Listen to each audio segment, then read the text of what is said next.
പ്രിയ പ്രേക്ഷകർക്ക് ഇൻഫിനിറ്റി സ്റ്റോറീസിൻ്റെ പുതിയൊരു വീഡിയോയിലേക്ക് സ്വാഗതം.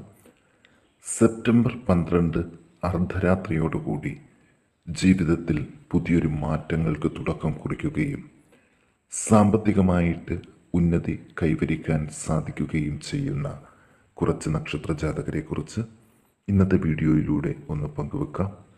ഇന്നത്തെ ദിവസം മുതൽ ഇവർക്ക് ആരംഭിക്കുന്ന മറ്റു കാര്യങ്ങളും എന്തൊക്കെയെന്ന് ഇൻഫിനിറ്റി സ്റ്റോറീസ് ഈ വീഡിയോയിലൂടെ വിശദമായിട്ട് നിങ്ങൾക്കായിട്ടൊന്ന് പങ്കുവെക്കുന്നു. വീഡിയോയിലേക്ക് കടക്കും മുമ്പ് എൻ്റെ പ്രിയ പ്രേക്ഷകരെ, നിങ്ങൾ ഇതുവരെ എൻ്റെ ചാനൽ സബ്സ്ക്രൈബ് ചെയ്തിട്ടില്ലെങ്കിൽ ദയവായിട്ട് എൻ്റെ ചാനൽ ഒന്ന് സബ്സ്ക്രൈബ് ചെയ്യുക. അതോടൊപ്പം തന്നെ എൻ്റെ പുതിയ വീഡിയോകൾ നിങ്ങൾക്ക് നോട്ടിഫിക്കേഷനായിട്ട് ലഭിക്കാൻ വേണ്ടിയിട്ട് ബെൽ ഐക്കൺ കൂടി ഒന്ന് പ്രസ് ചെയ്യണം. വീഡിയോ കണ്ടതിന് ശേഷം നിങ്ങളുടെ വിലയേറിയ അഭിപ്രായങ്ങൾ കമൻറ്റ് ബോക്സിൽ ഒന്ന് രേഖപ്പെടുത്തുന്നതിനും വീഡിയോ ലൈക്ക് ചെയ്യുന്നതിനും കൂടി ഓർമ്മിപ്പിക്കുന്നു. എൻ്റെ എല്ലാ പ്രേക്ഷകർക്കും ഈ വീഡിയോയിലേക്ക് ഒരിക്കൽ കൂടി സ്വാഗതം. നമുക്ക് നോക്കാം. മേടം രാശിയിൽ പിറന്ന അശ്വതി, ഭരണി, കാർത്തിക ഒന്നാം പാദത്തിൽ ജനിച്ചവരെക്കുറിച്ച്. ധനലാഭ ഐശ്വര്യങ്ങൾ ഉണ്ടാകുന്നതിനുള്ള എല്ലാ സാധ്യതകളും ഉണ്ട്. തൊഴിൽ രംഗം മെച്ചപ്പെടും. ഉൽപ്പന്നങ്ങൾ വിറ്റഴിക്കാൻ സാധിക്കും. ആരോഗ്യം പൊതുവെ തൃപ്തികരമാണെങ്കിലും ത്രിദോഷങ്ങളുടെ ഉപദ്രവം, ത്വക്കിനെ സംബന്ധിച്ചിട്ടുള്ള അസുഖങ്ങൾ ഇവയ്ക്ക് സാധ്യത ഏറെയാണ്. സ്ഥാനക്കയറ്റം ലഭിക്കും. കാര്യതടസ്സങ്ങൾ മാറിക്കിട്ടും. മനസ്വസ്ഥത വർദ്ധിക്കും. സന്താനങ്ങളുടെ രോഗാരിഷ്ടതകൾക്ക് ശമനം കണ്ടു തുടങ്ങും. പോലീസ് കേസുകളിൽ അകപ്പെടാതെ ശ്രദ്ധിക്കണം. പ്രായോഗിക ബുദ്ധി പലപ്പോഴും പ്രകടിപ്പിക്കാൻ സാധിക്കും. മുൻകോപം മൂലം കലഹങ്ങൾ ഉണ്ടാകാതെ ശ്രദ്ധിക്കുക.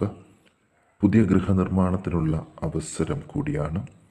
ബന്ധുജനങ്ങളുടെ സഹായ സഹകരണം ഉണ്ടാകും. ഗൃഹ ഉപകരണങ്ങൾ, വാഹനങ്ങൾ, അലങ്കാര വസ്തുക്കൾ ഇവ വാങ്ങാൻ സാധിക്കും. ദാമ്പത്യ കലഹങ്ങൾ കൂടുതലാകാതെ ശ്രദ്ധിക്കണം. ദോഷപരിഹാരമായിട്ട് സർപ്പ ആരാധനാ കേന്ദ്രത്തിൽ പുഷ്പാഞ്ജലി, പാൽപായസ നിവേദ്യം ഇവ നടത്തി പ്രാർത്ഥിക്കാൻ ഒന്ന് ശ്രദ്ധിക്കുക. ഇനി ഇടവക്കൂറിൽ കാർത്തിക നക്ഷത്ര ജാതകർ 2, 3, 4 പാദങ്ങൾ, രോഹിണി, മകയിരം 1, 2 പാദത്തിൽ ജനിച്ചവരെ കുറിച്ച് നോക്കാം.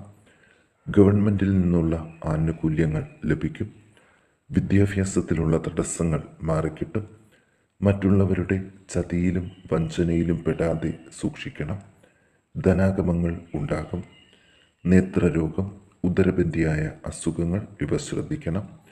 ശസ്ത്രക്രിയകൾ കഴിയുന്നതും ഒഴിവാക്കുന്നത് നല്ലതായിരിക്കും. ദുർജനങ്ങളുമായിട്ടുള്ള സംസർഗം ഒഴിവാകും. നല്ല വാക്കുകൾ കൊണ്ട് മറ്റുള്ളവരുടെ പ്രീതി നേടേണ്ടതായിട്ട് വരും. പല സന്തോഷ അനുഭവങ്ങൾ ഇവർക്ക് ഇന്ന് അർദ്ധരാത്രിയോടുകൂടി ലഭിക്കും. മാർഗതടസ്സങ്ങൾ ദൈവകൃപയാൽ മാറിക്കിട്ടും. വീട്ടിൽ കലഹങ്ങൾ കുറഞ്ഞു തുടങ്ങും. ബന്ധുജനങ്ങളുമായിട്ടുള്ള കലഹങ്ങളും മാറിവരും. പൊതുവെ അംഗീകാരവും ആദരവും ലഭിക്കും. തൊഴിൽ രംഗം മെച്ചപ്പെടും. ഉദ്യോഗാർത്ഥികൾക്ക് നല്ല അവസരങ്ങൾ വരും. മുടങ്ങിയ വിവാഹ ആലോചനകൾ സജീവമാകും. കൊടുക്കൽ വാങ്ങലുകൾ മെച്ചപ്പെടും. മുടങ്ങിപ്പോയ വിദ്യാഭ്യാസം പുനരാരംഭിക്കാൻ സാധിക്കും. ഇവർ ദോഷപരിഹാരങ്ങൾക്ക് ഭഗവതി ക്ഷേത്രത്തിൽ ഐക്യമത്യ പുഷ്പാഞ്ജലി കഴിപ്പിച്ച് പ്രാർത്ഥിക്കാൻ ഒന്ന് പ്രത്യേകം ശ്രദ്ധിക്കുക. ഇനി മിഥുനക്കൂറിൽ മകയിരം നക്ഷത്ര ജാതകർ 3, 4 പാദങ്ങൾ, തിരുവാതിര, പുണർതം 1, 2, 3 പാദത്തിൽ ജനിച്ചവരെക്കുറിച്ച് നോക്കാം.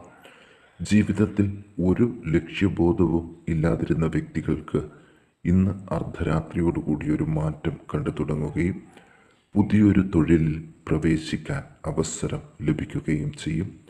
സാമ്പത്തിക പുരോഗതി ഏറി വരുന്ന ദിവസങ്ങൾ ആണ്. ചിലവുകളൊക്കെ ഇവരുടെ നിയന്ത്രണങ്ങൾക്കനുസരിച്ചിട്ടായിരിക്കും. ഈ നക്ഷത്ര ജാതകരുടെ സഹോദരങ്ങൾക്കും അഭിവൃദ്ധി ഉണ്ടാകും. ചിലവുകളൊക്കെ നിയന്ത്രണങ്ങൾക്ക് അനുസരിച്ചിട്ടാണ്. ശത്രുക്കളുടെ എതിർപ്പ് കുറഞ്ഞു തുടങ്ങും. ധനാഗമങ്ങൾ ഉണ്ടാകും. ലോഹദ്രവ്യങ്ങൾ വിറ്റ് പണം വരാൻ ഇടയുണ്ട്. ബന്ധുജനങ്ങളോടുള്ള കലഹം വർദ്ധിക്കാതെ ശ്രദ്ധിക്കണം. സംസാരത്തിൽ മിതത്വം പാലിക്കണം. ഗവൺമെൻറ്റിലേക്കും ബാങ്കുകളിലേക്കും മറ്റും കൊടുക്കാനുള്ള പണം കണക്കുകൾ തെറ്റി നൽകാതിരിക്കാൻ ഒന്ന് ശ്രദ്ധിക്കുക. യാത്രകൾ കൊണ്ടൊരുപാട് നേട്ടങ്ങൾ ഉണ്ടാകും. സ്ഥാനക്കയറ്റം ലഭിക്കാൻ സാധ്യതയുണ്ട്. അപ്രതീക്ഷിതമായി പല കാര്യങ്ങളും സാധിക്കും. ധനകാര്യങ്ങൾക്കുള്ള തടസ്സങ്ങൾ നീങ്ങിവരും. അച്ഛനോ തത്തുല്യവർക്കോ രോഗാരിഷ്ടതകൾ ഉണ്ടാകും. പല ഭാഗ്യ അനുഭവങ്ങൾക്കും സാധ്യതയുണ്ട്. നീർക്കെട്ട്, ജലബന്ധിയായ മറ്റ് അസുഖങ്ങൾ ഇവ ഉണ്ടാകാൻ ഇടയുണ്ട്. ഭൂമി കച്ചവടങ്ങൾ സജീവമാകും. തൊഴിൽ രംഗം മെച്ചപ്പെടും. ദാമ്പത്യ കലഹങ്ങൾ പറഞ്ഞു തീർക്കാൻ സാധിക്കും. ഇവർ ദോഷപരിഹാരമായിട്ട് ഭഗവതി ക്ഷേത്രത്തിൽ ദുർഗാസൂക്തം പുഷ്പാഞ്ജലി കഴിപ്പിച്ച് പ്രാർത്ഥിക്കണം. ഇനി കർക്കിടകക്കൂറിൽ പുണർദം 4-ാം പാദം, പൂയം, ആയില്യം നക്ഷത്ര ജാതകരെക്കുറിച്ച് ഒന്ന് നോക്കാം. വീട്ടിലെ അസ്വസ്ഥതകൾ കുറഞ്ഞു തുടങ്ങും. മരണതുല്യമായ അവസരങ്ങളിൽ നിന്ന് കരകയറും. എല്ലാ പ്രശ്നങ്ങളിൽ നിന്നും അത്ഭുതകരമായിട്ട് രക്ഷപ്പെടുന്ന സാധ്യതകൾ കൂടി കാണുന്നു. പ്രാർത്ഥനകൾക്കും മറ്റും ഫലം ഇരട്ടിക്കും. പലവിധ സന്തോഷ അനുഭവങ്ങൾക്കും ഇടയുണ്ടാകും. ഗവൺമെൻറ്റുമായിട്ടുള്ള ഏർപ്പാടുകളിൽ വിജയസാധ്യതകൾ ഇവർക്ക് ഒപ്പമാണ്. അഗ്നിയുടെയും കള്ളന്മാരുടെയും ഉപദ്രവങ്ങളിൽ നിന്ന് രക്ഷപ്പെടും. മനോവിചാരം കുറഞ്ഞു തുടങ്ങും. പലവിധ രോഗാരിഷ്ടതകളാൽ കഷ്ടപ്പെടും. ഇഷ്ടമുള്ള ഭക്ഷണ പദാർത്ഥങ്ങൾ കഴിക്കാൻ അവസരം ലഭിക്കും. വിശേഷ വസ്ത്ര അലങ്കാര സാധനങ്ങൾ സമ്മാനമായിട്ട് ലഭിക്കാൻ ഇടയുണ്ട്. യാത്രകൾക്കിടയിൽ ബുദ്ധിമുട്ടലും അലച്ചിലുകളും ബന്ധുജനങ്ങളുടെ അകൽച്ചയും മാനസികമായിട്ടുള്ള ബുദ്ധിമുട്ടുകൾ ഉണ്ടാക്കുമെങ്കിലും ഇതിൽ നിന്നെല്ലാം കരകയറാൻ അവസരങ്ങൾ ഉണ്ടാകും. ചിലവുകൾ നിയന്ത്രണങ്ങൾക്കനുസരിച്ചിട്ടാണ്. സംസാരത്തിൽ അച്ചടക്കം പാലിക്കാൻ ശ്രദ്ധിക്കണം. മംഗളകർമ്മങ്ങൾക്ക് മുടക്കം വരാതിരിക്കാൻ ശ്രദ്ധിക്കണം. തൊഴിൽ രംഗം മെച്ചപ്പെടും. വാഹനങ്ങൾ മാറി വാങ്ങാൻ അവസരമുണ്ട്. പൊതുധനം കൈകാര്യം ചെയ്യുന്നവർ ശ്രദ്ധിക്കണം. ദോഷപരിഹാരമായിട്ട് ശാസ്താവിന് നീരാജനം കഴിപ്പിച്ച് പ്രാർത്ഥിക്കാനും ഒന്ന് ശ്രദ്ധിക്കുക. ഇനി ചിങ്ങക്കൂറിൽ മകം, പൂരം, ഉത്രം 1-ാം പാദത്തിൽ ജനിച്ച നക്ഷത്ര ജാതകരെക്കുറിച്ച് നോക്കാം. നല്ല വാക്കുകൾ കൊണ്ട് മറ്റുള്ളവരുടെ പ്രീതി നേടും. ധനലാഭ ഐശ്വര്യങ്ങൾ ഉണ്ടാകും. വിദ്യാർത്ഥികൾക്ക് നല്ല അവസരങ്ങൾ ഉണ്ടാകും. അവർക്ക് നല്ല വിജയം പ്രതീക്ഷിക്കാം. സഹോദര ബന്ധങ്ങളിൽ ഉലച്ചിലുകൾ ഉണ്ടാകാതെ ശ്രദ്ധിക്കണം. വിവാഹമോചന കേസുകൾക്ക് ഗൗരവം കുറഞ്ഞു തുടങ്ങും. അപവാദങ്ങൾ കേൾക്കേണ്ട സാഹചര്യങ്ങളിൽ നിന്ന് കരകയറും. ദൂരയാത്രകൾ കൊണ്ട് പ്രതീക്ഷിക്കുന്ന നേട്ടങ്ങൾ ഉണ്ടാകും. അലച്ചിലുകൾ കൂടാതെ ഓരോ കാര്യങ്ങളും ഇവർ നേടിയെടുക്കും. മനോദുഃഖങ്ങൾക്ക് കുറവ് കണ്ടു തുടങ്ങും. അലസതയും മന്ദതയും ഒഴിവാക്കി എല്ലാ കാര്യങ്ങളിലും വിജയിക്കും. ഇനി അങ്ങോട്ടുള്ള ദിവസങ്ങൾ വളരെ സമാധാനം നിറഞ്ഞതാണ്. ആജ്ഞാസിദ്ധി കൊണ്ട് പല കാര്യങ്ങളും നേടാൻ ആകും. മുൻകോപം നിയന്ത്രിക്കണം. പല ഭാഗ്യ അനുഭവങ്ങളും ഉണ്ടാകുകയും തടസ്സങ്ങൾ നീങ്ങി ഈ ഫലം പൂർണ്ണമായിട്ട് ലഭിക്കുകയും ചെയ്യും. തർക്കവിഷയങ്ങളിൽ വിജയം നേടാൻ സാധിക്കും. ഭാവി കാര്യങ്ങളിലേക്ക് പല തീരുമാനങ്ങളും എടുക്കാൻ സാധിക്കും. തൊഴിൽ സ്ഥാപനങ്ങളിൽ കൂടുതൽ മുതൽ മുടക്കാൻ സാധിക്കും.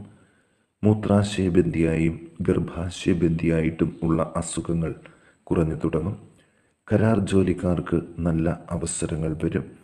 ദോഷപരിഹാരമായിട്ട് സർപ്പ ആരാധനാ കേന്ദ്രത്തിൽ പാൽപ്പായസം നിവേദിച്ച് പ്രാർത്ഥിക്കാൻ പ്രത്യേകം ശ്രദ്ധിക്കുക.